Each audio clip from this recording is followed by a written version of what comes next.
Let's look now at a concept known as formula mass and sometimes known as formula weight. And what formula mass or weight is the mass of an individual molecule or formula unit. Now remember, molecule is a molecule made up of two or more atoms sharing electrons made only of nonmetals. And a formula unit is the smallest whole number ratio of cation to anion in an ionic compound. They can also, here we have molecular mass or molecular weight, but formula mass or formula weight are what are used most often, because we could be talking about an ionic compound and then the term molecular really would not apply.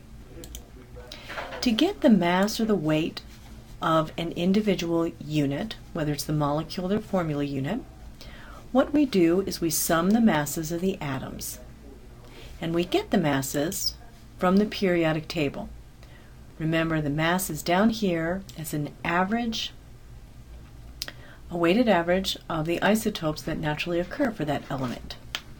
Now, many different periodic tables, including the one that I have here, have the masses to many places after the decimal point, sometimes as many as 4.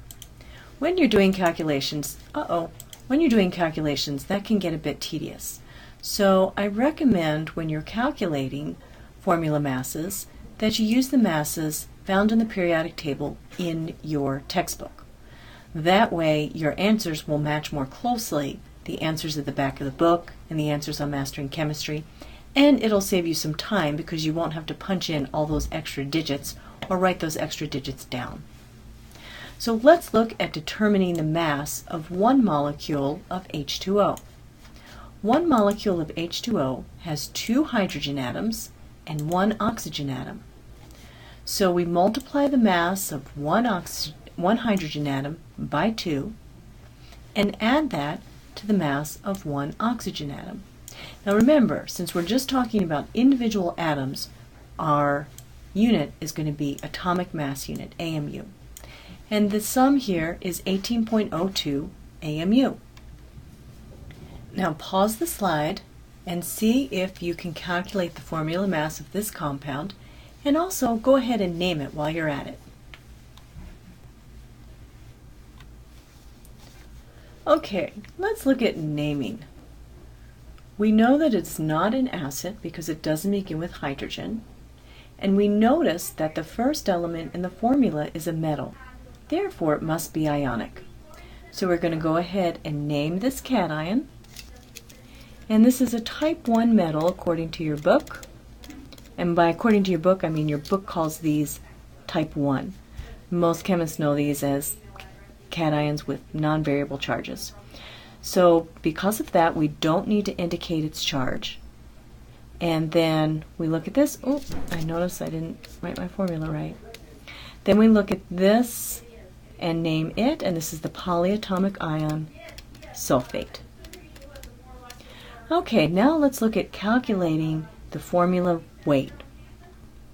So what I do is I go ahead and list out all the elements, and it doesn't matter which order. I always go from left to right. And then we look at aluminum. There are 2 aluminums in our formula unit.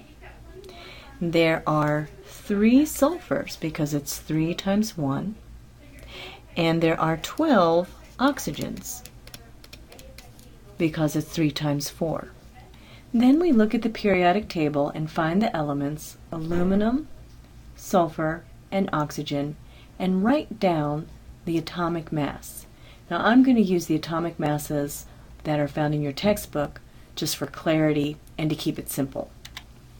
And according to your textbook, this is the mass for an aluminum atom, the mass for a sulfur atom, and the mass for an oxygen atom. So my calculator gives me these values: 53.96, 96.21, and 192. Then we're going to add all these up together. And when I do, this is what my calculator tells me. Now let me go back and look at sig figs. These are counted numbers, so they're not going to have an impact on our sig figs. This has 4 sig figs, my answer can have 4. This has 4 sig figs, my answer can have 4. This has 4 sig figs, my answer can have 4. So I'll put a 0.0 there. Now what that does is it means when I add these values up, one of my values only has one place after the decimal point. So that's my last allowable digit according to the rules for addition. I look to the right, that's larger than 5, so 342.2 AMU is my final answer according to correct sig figs.